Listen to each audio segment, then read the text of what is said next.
الحمد لله نحمده ونستعينه ونستغفره ونؤمن به ونتوكل عليه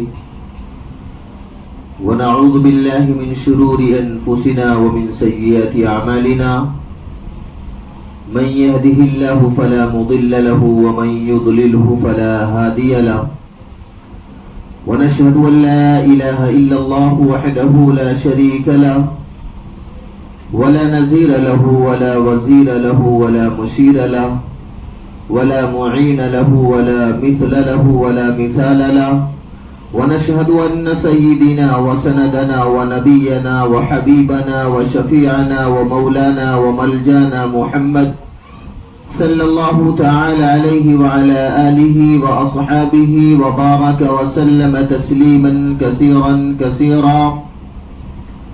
أما بعد فأعوذ بالله من الشيطان الرجيم. بسم الله الرحمن الرحيم. وإلى عاد أخاهم هودا قال يا قوم اعبدوا الله ما لكم من إله غيره. وقال الله سبحانه وتعالى في الكلام المجيد والفرقان الحميد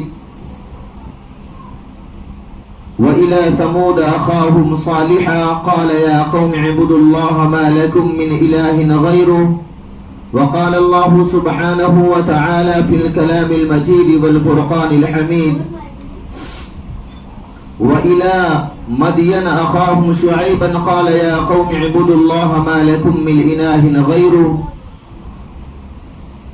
صدق الله العلي العظيم وصدق رسوله النبي الأمين المتين الكريم ونحن على ذلك لمن الشاهدين والشاكرين والحمد لله رب العالمين. میرے محترم بزرگوں اور دوستو،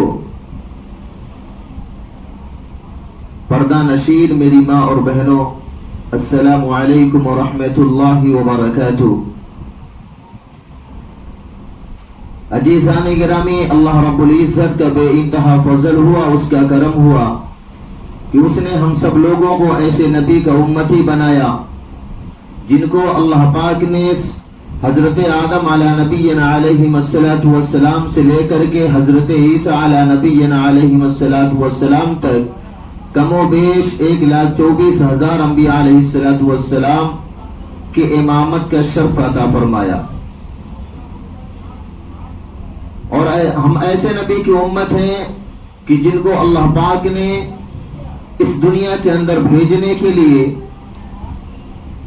اس دنیا کے نظام کو جمانے کے لیے، اس دنیا کے اندر رونق لانے کے لیے 1,24,000 انبیاء علیہ السلام کو بھیجا. اور ایسے ایسے نبی کو بھیجا. سب سے پہلے اس دنیا کے اندر جو نبی اور پیغمبر کی حیثیت سے آئے، اللہ پاک نے ان کو بغیر ماں اور باپ کے پیدا کیا. یعنی حضرت آدم علیہ نبینا علیہ السلام کو اللہ پاک نے بغیر ماں اور بغیر باپ کو پیدا کیا. ایک نبی اور ہیں جن کو اللہ پاک نے بغیر باپ کے پیدا کیا.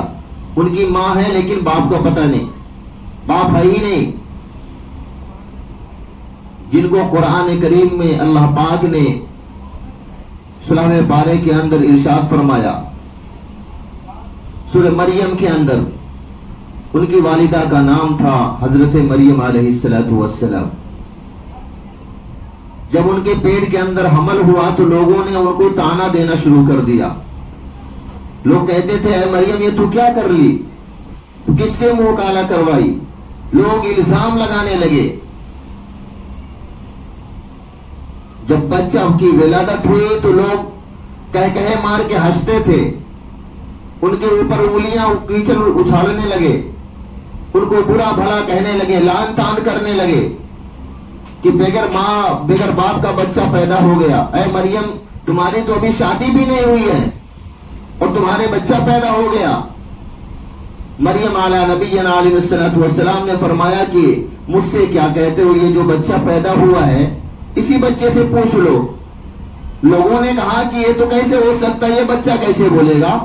بچے کو بولنے میں کم سے کم 1.5 سے 2 سال لگتے، اور یہ تو ابھی پیدا ہوا تو دوسری جگہ منہ کالا کروا کے آئی اور کہتی ہے کہ یہ صفائی دے گا. سورہ پارے میں اللہ پاک نے بھی فرما دیا کہ یہ جو میرا محبوب بندہ ہے میں اس کو نبی بنانے والا ہوں. وہ بچہ بولا کہ میں اللہ کا نبی بننے والا ہوں. اللہ پاک نے مجھے بغیر باپ کے پیدا کیا. اللہ پاک نے مجھے بغیر باپ کے پیدا کیا اور آسمانوں سے مجھے کتاب بھی دینے والا ہے اور مجھے اپنا نبی بھی بنانے والا ہے, مجھے اپنا محبوب بندہ بھی بنانے والا ہے. میں لوگوں کو اللہ کے دین کی طرف بلاؤں گا, لوگوں کو نماز کا حکم کروں گا اور لوگوں کو زکوٰۃ دینے کا حکم کروں گا. میں ایسا نبی اللہ مجھے بنائے گا. قرآن میں اللہ پہلے پارے کے اندر فرماتا ہے کہ ہم نے آدم علیہ السلام کو جب بغیر باپ کے پیدا کر دیا, بغیر ماں کے پیدا کر دیا, تو یہ تو ان کی ماں ہے, ان کی ماں ہے. میں نے آدم کو دیکھو میں نے بغیر باپ کے پیدا کیا اور میرے عیسیٰ علیہ السلام کی تو اماں ہے, ابا نہیں ہے. میں ہر چیز پر قادر ہوں. اللہ پاک نے تیسرے پارے میں فرمایا قل اللہم مالک الملک تؤتی الملک من تشاء وتنزع الملک ممن تشاء وتعز من تشاء وتذل من تشاء بیدک الخیر انک علی کل شیء قدیر. کہ میں وہ رب ہوں, اللہ پاک کہتے ہیں میں وہ رب ہوں جو غریب انسان کو امیر بنا سکتا ہوں اور امیر کو غریب بنا سکتا ہوں. میں دن کو رات میں اور رات کو دن میں بدل سکتا ہوں. میں بادشاہت کی کرسی پہ بیٹھا سکتا ہوں اور بادشاہت کی کرسی سے نیچے لا کر کے روڈ پہ کھڑا کر سکتا ہوں. میں وہ رب ہوں کہ موت دے سکتا ہوں اور زندگی بھی دے سکتا ہوں. میں ہر چیز پر قادر ہوں. میرے محترم بزرگ اور دوستو, جتنے نبی آئے آدم علیہ السلام سے لے کر کے ہم سب کے آقا جناب محمد الرسول اللہ صلی اللہ علیہ وسلم کی ذات اقدس تک, ہر نبی نے اپنے اپنے قوم کے اندر اپنے اپنے وقت میں اپنی امتوں کو اللہ کی طرف بلایا. آدم علیہ السلام کا کلمہ لا الہ الا اللہ, آدم صفی اللہ. کسی نبی کا کلمہ لا الہ الا اللہ موسیٰ کلیم اللہ, کسی نبی کا کلمہ لا الہ الا اللہ ابراہیم خلیل اللہ. لیکن ہم سب کے آقا جناب محمد الرسول اللہ صلی اللہ علیہ وسلم کا کلمہ لا الہ الا اللہ محمد الرسول اللہ صلی اللہ علیہ وسلم. ہر نبی نے کلمہ کی دعوت, سب سے پہلے کلمے کی دعوت دی. اللہ کے بندوں کو اللہ کی طرف بلایا, اللہ کے بندوں کو دوزخ سے بچا کر جنت میں لے جانے والا راستہ دکھلایا.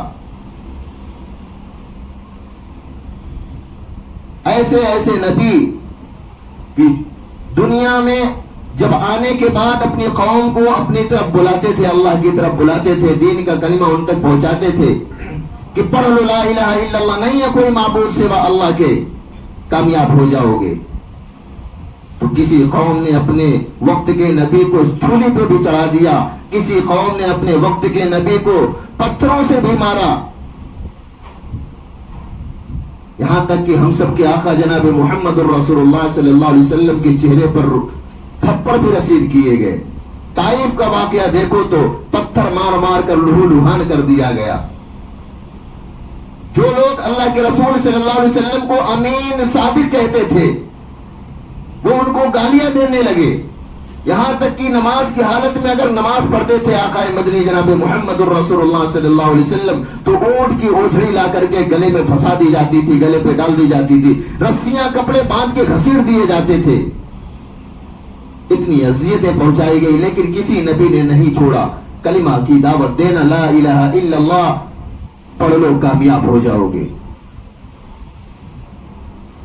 8ویں پارے کے اندر اللہ پاک نے قرآن شریف کے اندر فرمایا, جو میں نے دوران خطبہ تلاوت کلام اللہ کی چھوٹی سی آیت کی ہے.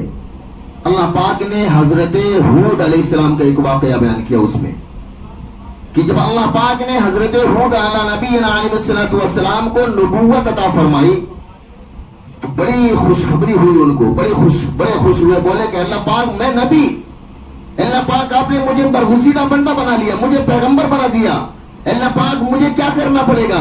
اللہ پاک نے کہا کرنا تو بہت کچھ ہے میرے ہود, لیکن سب سے پہلے اپنی قوم کے اندر جاؤ. حضرت ہود علیہ السلام کی قوم کا نام تھا، قوم کا کیا نام تھا؟ ہودا. حضرت ہود علیہ السلام کی قوم کا اللہ پاک نے کہا جاؤ اپنی قوم کے اندر سب سے پہلے لا الہ الا اللہ کا ڈنکا بجا دو. اس کے بعد بہت سارے کام کرنے ہیں. قرآن میں بھی اللہ فرماتا ہے وَإِلَىٰ عَادٍ أَخَاهُمْ هُودًا قَالَ يَا قَوْمِ اعْبُدُوا اللَّهَ مَا لَكُم مِّنْ إِلَٰهٍ غَيْرُهُ. کہ اے میرے پیغمبر، اے میرے ہود، اے میرے نبی، اے میرے برگزیدہ بندے، تم اپنی قوم کے اندر جاؤ، قوم عاد کے اندر، اور جا کر کے لا الہ الا اللہ کا ڈنکا بجا دو. اس کے دوسرے والے آگے والے رکوع کے اندر اللہ پاک نے ایک نبی کا اور ذکر کیا ہے 8ویں پارے کے اندر، جن کا نام ہے حضرت صالح علیہ السلام. جب اللہ پاک نے ان کو نبوت عطا فرمائی تو بڑے خوش ہوئے. اللہ پاک میں نبی، اللہ پاک میں آپ کا نبی ہوں، آپ نے مجھے نبوت کا تاج پہنا دیا، مجھے کرنا کیا ہے؟ اللہ پاک نے کہا آپ قوم سمود کے اندر جائیں. کہاں پر؟ قوم سمود کے اندر جائیں اور وہاں پر سکہ جما دے لا الہ الا اللہ محمد الرسول اللہ کا. قرآن میں اللہ پاک نے 8ویں پارے میں قرآن میں اللہ پاک ارشاد فرماتا ہے وَإِلَىٰ عَادٍ وَإِلَىٰ ثَمُودَ أَخَاهُمْ صَالِحًا قَالَ يَا قَوْمِ اعْبُدُوا اللَّهَ مَا لَكُم مِّنْ إِلَٰهٍ غَيْرُهُ. کہ اے میرے صالح نبی، اے میرے برگزیدہ پیغمبر، اے صالح علیہ السلام، آپ اپنے قوم عاد کے اندر جائیں اور لا الہ الا اللہ کا سکہ جما دیں، ڈنکا بجا دے لا الہ الا اللہ کا. اس کے بعد باقی کام کرنے ہیں. اس کے آگے والے رکوع میں 8ویں پارے میں اللہ پھر فرماتا ہے ایک نبی ہے جن کا نام حضرت شعیب علیہ السلام ہے. جب ان کو نبوت عطا فرمائی وہ بھی بڑے خوش ہوئے کہ اللہ پاک مجھے آپ نے نبی بنا دیا، مجھے آپ نے پیغمبر بنا دیا، اتنا اعزاز و اکرام کے ساتھ آپ نے میرے سر پہ نبوت کا تاج پہنا دیا، مجھے کیا کرنا ہے باری تعالیٰ؟ اللہ پاک کہتے ہیں میرے پیغمبر شعیب، اے میرے نبی شعیب، آپ اپنے ایک بستی کے اندر چلے جائیں جس بستی کا نام مدین ہے. اس بستی میں جائیں اور لا الہ الا اللہ کا کلمہ وہاں پر بلند کر دے، لا الہ الا اللہ کا سکہ جما دے، لا الہ الا اللہ کا ڈنکا بجا دے. اللہ پاک نے قرآن میں یہ بھی ایک رکوع کے بعد 8ویں پارے میں اسی جگہ پہ ارشاد فرمایا اسی سورت کے اندر وَإِلَىٰ مَدْيَنَ أَخَاهُمْ شُعَيْبًا قَالَ يَا قَوْمِ اعْبُدُوا اللَّهَ مَا لَكُم مِّنْ إِلَٰهٍ غَيْرُهُ. اللہ پاک کہتے ہیں کہ اے میرے پیغمبر شعیب، آپ مدین میں چلے جائیں، مدین میں جائیں اور وہاں پر جا کر کے لا الہ الا اللہ کا سکہ جما دیں، لا الہ الا اللہ کا ڈنکا بجا دیں، لا الہ الا اللہ کو دعوت عام کر دے، لوگوں کو اللہ کی طرف بلائے. لیکن قربان جائیے وہ ساری قوم اپنے نبیوں کے ساتھ کیا سلوک کری. ہم سب کے آقا جناب محمد الرسول اللہ صلی اللہ علیہ وسلم جب معراج پہ گئے تھے اللہ پاک نے فرمایا کہ اے میرے محبوب میں سارے نبیوں کو ایک کام سب سے پہلے دیا، وہ بھی کیا؟ لا الہ الا اللہ. کہ اپنی قوم کو لا الہ الا اللہ کی دعوت دو. میں آپ کو دو کام دیتا ہوں، سب سے پہلے 2 کام دیتا ہوں. ایک تو لا الہ الا اللہ، دوسرا اپنی امتوں کے لیے مغفرت کی دعا کرتے رہنا. اللہ کے رسول میں راج پہ گئے تھے، نماز 50 وقت کی ملی تھی، کم کراتے کراتے 5 وقت کی آئی تھی. اللہ پاک نے اس وقت کہا تھا اپنی قوم کو 2 کام میں آپ کو دیتا ہوں، اپنی امت کو آپ دے دینا. ایک تو آپ کو کام دیتا ہوں لا الہ الا اللہ کا، اور دوسرا کام دیتا ہوں اب دعائے مغفرت اپنی امت کے لیے کرتے رہنا، اپنی امت کو میرے غضب سے بچاتے رہنا. یہ بھی قرآن میں اللہ 26ویں پارے میں فرماتا ہے فَاعْلَمْ أَنَّهُ لَا إِلَهَ إِلَّا اللَّهُ وَاسْتَغْفِرْ لِذَنبِكَ وَلِلْمُؤْمِنِينَ وَالْمُؤْمِنَاتِ. اللہ پاک قرآن میں فرماتا ہے کہ میرے محبوب آپ بھی مدینہ چلے جاؤ، مدینہ میں جاؤ اور اپنی قوم کا، اپنی امتوں میں لا الہ الا اللہ کا سکہ جما دو، لا الہ الا اللہ کا ڈنکا بجا دو اور اپنی امت کے لیے دعائے مغفرت بھی کرتے رہنا. دوسرا کام دعائے مغفرت اپنی امت کے لیے کرنا. لیکن جب یہی نبی کا کلمہ امتوں نے جب پڑھا، کچھ لوگوں کو اللہ پاک ہدایت نہیں دیے، وہ اس کلمے کی مٹھاس کو نہیں سمجھتے تھے، لیکن کچھ لوگوں نے جو کلمہ جب پڑھا نا تو اپنی جانیں بھی قربان کرنے کے لیے، اپنے سر کو تن سے جدا کروانے کے لیے تیار رہتے تھے. اس کلمے کو پڑھنے کے بعد آدمی اللہ کی امانت میں ہو جاتا ہے. اللہ کی مرضی کے خلاف کوئی کام کرے گا تو اس کی پکڑ ہوگی. اللہ کے رسول صلی اللہ علیہ وسلم کے حکم کے مطابق اگر کوئی کام کرے گا تو اس کی پکڑ ہوگی, اس کی گرفت ہوگی, اللہ کے عذاب میں بھی مبتلا ہو سکتا ہے. جب لوگوں نے کلمہ پڑھا, مکے کا ایک واقعہ ہے کہ حضرت سمیہ رضی اللہ تعالی عنہ اسلام کے اندر جب داخل ہوئی, ان کے شوہر حضرت یاسر علیہ السلام, ان کے بیٹے سب کے سب جب اسلام کے اندر داخل ہوئے تو مکہ کے ظالم مشرک حضرت سمیہ کو پکڑ کر لے کر آئے اور ان کے بیٹے کو پکڑ کے لائے. نوجوان بیٹا تھا. پکڑ کے لے کر آئے میدان میں اور کہا اکفری بمحمدی, اے سمیہ کلمے کا انکار کر دے, اے سمیہ کلمے کا انکار کر دے, تجھے چھوڑ دیں گے ورنہ تجھے اتنی مار ماریں گے, مارتے مارتے تیری دم نکال دیں گے. انہوں نے کہا ہے کہ مکہ کے ظالموں, تم کیا سمجھتے ہو کہ میں نے کلمہ پڑھا ہے اور تم مجھے مارنے کی دھمکی دو گے تو میں اپنے اسلام سے پھر جاؤں گی, کلمے سے پھر جاؤں گی؟ ہرگز نہیں ہو سکتا. اللہ پاک اس سمیہ کو ایک جان دیے ہیں. اللہ پاک اگر 100 جان بھی دیتے اور تم مجھے مارتے رہتے, میں مار کھاتی رہتی, لیکن کلمے سے انکار نہیں کر سکتی. ان ظالموں نے ہاتھ کو دونوں پیچھے باندھا اور چچل میدان کے اندر حضرت سمیہ رضی اللہ تعالی عنہ کی عمر تقریباً بتائی جاتی 80 سال کی تھی. ضعیف تھی, کمزور تھی, لاغر تھی, لیکن ان کے دونوں ہاتھوں کو پیچھے باندھا اور میدان کے اندر پٹک دیا اور لوگ اس پہ کوڑے پہ کوڑا مار رہے, برچے پہ برچہ مار رہے اور کہتے ہیں اکفری بمحمدی, اے سمیہ تو کلمے کا ایک بار انکار کر دے, تجھے چھوڑ دیں گے, تیری ساری زمین و جائیداد تجھے تیرے حوالے کر دیں گے, تجھے اور عزت عطا ہو جائے گی, عطا فرما دیں گے, مکے کے اندر تیرا بہت بڑا وقار ہو جائے گا. سمیہ نے کہا نہیں, اے ظالموں تم مجھے مارو, میں مار کھانا پسند کر لوں گی لیکن کلمے سے انکار کرنا پسند نہیں کروں گی. ان کے بیٹے کو سامنے ایک درخت تھا, دونوں ہاتھ باندھ کے اس درخت کے اوپر لٹکا دیے. بیٹا لٹک رہا ہے, نوجوان بیٹا ہے, اور ماں کو زمین پہ پٹک پٹک کے مارتے ہیں وہ ظالموں نے. بیٹے کے آنکھ سے آنسو ٹپکتا ہے, داڑھی مبارک تر ہو جاتی ہے.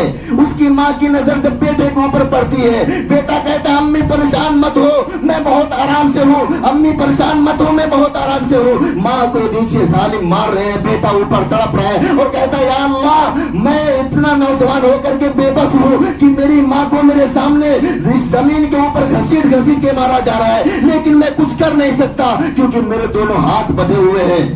اللہ پاک ان کو صرف اس لیے مارا جاتا ہے کہ میری ماں نے کلمہ پڑھ کے اسلام کے اندر داخل ہو گئی, تیرا نام لیوا بن گئی اور تیرے نبی حضرت محمد مصطفیٰ صلی اللہ علیہ وسلم کو اپنے دل و جان سے زیادہ چاہنے لگی ہے.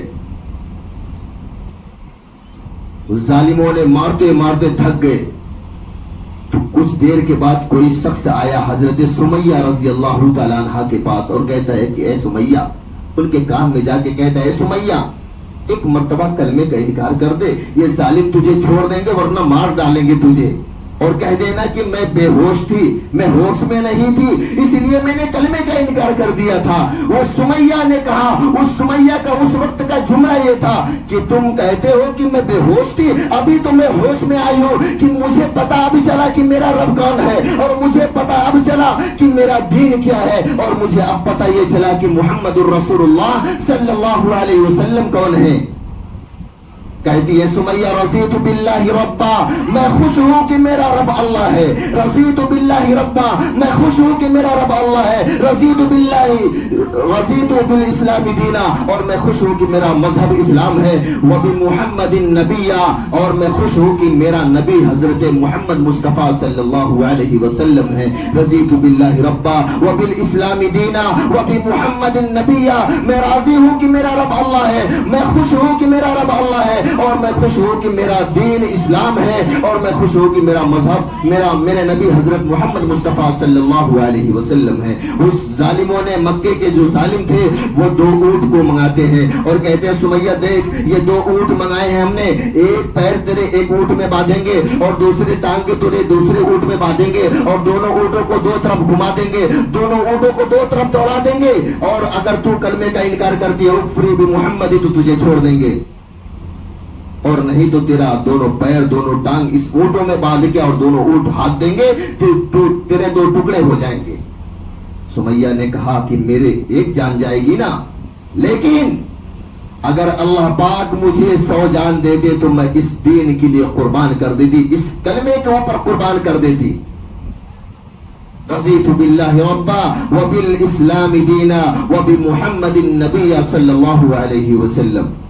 وہ ظالموں نے رسی منگایا، ایک پیر کو ایک اونٹ کی ٹانگ میں باندھا اور دوسرے پیر کی دوسرے اونٹ کی ٹانگ میں باندھا، اور اونٹ کے اوپر برچھے مارے، ایک اونٹ ایک طرف بھاگا، دوسرا اونٹ دوسری طرف بھاگا، اور اس ظالم نے ہاتھوں میں برچھے پکڑے تھے، حضرت سمیہ رضی اللہ تعالیٰ عنہ کی شرمگاہ پہ اس برچھے سے مارتے رہے، اتنا برچھا مانگے، اور یہ اونٹ جب ادھر ادھر بھاگا تو حضرت سمیہ رضی اللہ تعالیٰ عنہ کے 2 ٹکڑے ہو گئے، وہ شہید ہو گئی، ان کی روح پرواز ہو گئی، انا للہ و انا الیہ راجعون۔ لیکن انہوں نے کلمے سے انکار نہیں کیا۔ آج اگر کسی کو موبلنگ میں پکڑتے ہیں لوگ، اس دنیا کے اندر کہیں بھی کونے میں اگر پکڑ کے لے کے جائیں اور بولتے ہیں تم یہ نعرہ لگا دو، وہ نعرہ لگا دو، تجھے چھوڑ دیں گے، لوگ نعرے بھی لگا دیتے ہیں۔ وہ کیسا کلمہ پڑھنے والے صحابیہ اور صحابی تھے، بیٹا اوپر تڑپ رہا ہے اور ماں کے 2 ٹکڑے ہو گئے لیکن کلمے سے انکار نہیں کیا۔ آج تو ہم ایک چائے پہ بک جاتے ہیں۔ ہمارا ایمان اور ان کا ایمان کی سطح کیا تھی؟ ہم اپنے گریبان کے اندر خود منہ لگا کے ڈاگیں کہ ہمارے ایمان کی سطح کون سے پیمانے پہ ہے۔ جب ماں شہید ہو گئی، اس کے بعد حضرت یاسر کو اتارا گیا، ان کے بیٹے کو اتارا گیا۔ وہ کہتے ہیں کہ لگتا ہے میرا نمبر ہے۔ ان کے بیٹے بولے جو میرے ماں کے ساتھ یہ ظالموں نے شروع کیا، اب لگتا ہے میرا نمبر ہے۔ ان کو جب نیچے اتارا گیا تو ان سے کہا اکفری بمحمدی، اکفری بمحمدی، اگر تو کلمے کا انکار کرتا ہے تو تجھے چھوڑ دیں گے، ورنہ تیری ماں کے ساتھ جو حسر کیا وہ تیرے ساتھ بھی کریں گے۔ انہوں نے کہا ہاں میں نے کلمہ کا انکار کیا۔ ظالموں نے چھوڑ دیا۔ وہ بڑے تیزی سے دوڑتے ہوئے روتے ہوئے بھاگتے ہوئے اللہ کے رسول صلی اللہ علیہ وسلم کے پاس پہنچتے ہیں اور کہتے ہیں کہ اللہ کے رسول صلی اللہ علیہ وسلم میں نے آج ایمان کا سودا کر لیا، آج میں نے ایمان کا سودا کر لیا۔ میں نے صرف اس لیے کیا کہ میرے باپ کو بھی ان ظالموں نے اس جگہ پہ مار کے مار ڈالا، میری ماں کو بھی اس طریقے سے انہوں نے مارا، اور میں اس لیے میں کلمے کا انکار کر کے آپ کے پاس آیا ہوں تاکہ اس کی خبر آپ کو دے سکوں، ورنہ میں بھی اسی ماں کا دودھ پیا تھا جس ماں نے کلمے کی وجہ سے اپنے بدن کے 2 ٹکڑے کروائے تھے۔ میرے بدن کے اندر اسی میرے باپ کا یاسر کا خون ہے۔ میں بھی کلمے کا انکار نہیں کرواتا، میں بھی اپنی جان دے دیتا۔ اللہ کے رسول صلی اللہ علیہ وسلم نے جب سنا پورے مکے کے اندر ہلچل مچ گئی کہ تو کلمے سے انکار کر دیا، یہ منافق بن گیا، کلمے سے انکار کر گیا، یہ تو ایمان اپنا بیچ دیا۔ اللہ کے رسول نے اپنے ہاتھ میں اس کا ہاتھ پکڑا اور لے کے مکہ کے پاس آئے، کعبہ شریف کے پاس آئے، اور انہوں نے اعلان فرمایا کہ یہ کون کہتا ہے کہ یاسر ایمان کا سودا کر لیے؟ ارے ان کا تو پیر کے ناخن سے لے کے سر کے بال تک ایمان میں اور بھر گیا ہے۔ یہ تو صرف مجھے بتانے کے لیے اس بندہ وہاں سے یہاں تک آیا، ورنہ وہ تو کہتے ہیں کہ اگر میری 100 جان اللہ مجھے دیتے تو میں 100 جان بھی قربان کر دیتا، لیکن کلمے سے انکار نہیں کرتا۔ انہوں نے کہا میں نے زبان سے صرف کہا ہے، دل سے نہیں کہا ہے۔ لیکن آج ہم لوگوں کا المیہ کیا ہے کہ لوگ کلمہ تو پڑھ لیے، کلمے والے کے گھر میں پیدا ہو گئے، لیکن کلمے کی حقیقت کو نہیں سمجھے۔ اس کلمے کی بنیاد پہ اللہ جل جلالہ امن والوں نے 1,24,000 نبیوں کو بھیجا کہ جاؤ یہ کلمے کی دعوت میرے بندوں تک پہنچاؤ۔ لیکن آج کل ہماری ماں بہنیں بھی ہیں شریعت کو فالو نہیں کرتی، بے پردگی عام ہے، سجنا سورنا بھی اسلام کے اندر ہے، لیکن کہاں پہ؟ اپنے گھر کے اندر اپنے شوہر کے سامنے۔ گھر کے اندر تو بھوتنی بن کے رہتی ہیں، ہمارے گھر کی عورتیں گھروں کے اندر ایسے شکل میں بیٹھی رہیں گی کہ دیکھ لے آدمی تو ڈر جائے، باہر نکلیں گی تو میک اپ کر کے نکلیں گی، لالی لپسٹک لگا کے نکلیں گی، پرفیوم مار کے نکلیں گی، لیکن گھر کے اندر رہیں گی تو ان کے پسینے کی بھی بدبو آتی ہے۔ سجنا سورنا بھی اسلام کے اندر ہے، لیکن کہاں پہ؟ گھر کے اندر شوہر کے سامنے۔ باہر نکلیں گی ان کے سر پہ روپٹہ نہیں، حضرت فاطمہ رضی اللہ تعالیٰ عنہ کا روپٹہ پسند نہیں ہے۔ جو نبی جن کا پورا خاندان اس امت کے لیے بھوکا پیاسا رہنا پسند کیا ہو، اپنے پیٹ کے اوپر پتھر باندھنا پسند کیا ہو تاکہ اللہ پاک اس کی وجہ سے میری امت کو، گنہگار امتوں کو بخش دے گا، آج یہ امت کیا صلہ دے رہی ہے؟ اسی نبی کا کلمہ پڑھنے والی ہے، نماز ایک وقت کی نہیں پڑھتی ہے، اسی نبی کا کلمہ پڑھنے والی ہے، دوسرے کی برائی میں ملوث ہے، اسی نبی کی کلمہ پڑھنے والی امت ہے، لیکن ایک دوسرے کی اپنے دل کے اندر حسد بغض بھری ہوئی ہے، کینہ کپٹ بھرا ہوا ہے، انانیت اس قوم کے اندر آ گئی۔ یہ قوم تو ایسی قوم تھی، یہ امت تو ایسی امت تھی کہ ان کے چہرے کو دیکھ لو تو اللہ یاد آ جاتا، ان کے چہرے کو دیکھنے سے اللہ یاد آ جاتا ہے، لیکن یہ امت اپنا حلیہ ایسا بنوا لی ہے۔ اس امت کے نوجوانوں کو دیکھو تو ڈسکو کٹ بال کرتا ہے آج کل، فیشنی بات، ایک طرف سائڈ میں بال ہی نہیں، دوسری طرف سائڈ میں بال نہیں، پیچھے بھی بال نہیں، دیکھنے میں پتہ چلتا ہے ایک طرف کا زکات کا مستحق ہے، دوسری طرف صدقہ کا مستحق ہے، پیچھے طرف والا جو ہے بھوکا پیاسا ہے، پتہ چل رہا فرنیچر ہے، پھٹے ہوئے پینٹ ہے۔ یہ نبی کی سنت ہے، نبی کی شریعت یہ ہے۔ بہت سارے لوگ تو نماز پڑھنے مسجدوں میں بھی جاتے ہیں اور ایسے کپڑا پہنتے ہیں، نعوذ باللہ، وہ رکوع میں جائیں یا سجدے میں جائیں تو آدھا ان کا پیچھے کا حصہ دکھتا ہے۔ ایسے کپڑوں میں نماز نہیں ہوتی۔ اللہ پاک نے مرد کی بھی شکر کو بنایا ہے، چہرے کے اوپر داڑھی آنے سے پہلے استرا چلا لیتے ہیں۔ اللہ کے رسول نے فرمایا من تشبہ للہ فہو منہم، جو جس طریقہ کو اختیار کرے گا، جس قوم کے طریقے کو اختیار کرے گا، مرنے کے بعد اسی کے ساتھ اس کا حشر ہوگا۔ اللہ پاک ہم سب لوگوں کو کہنے سننے سے زیادہ عمل کی توفیق عطا فرمائے۔ وما علینا الا البلاغ، جن حضرات نے سنت نہ پڑھی اور سنت سے فارغ ہو جائیں۔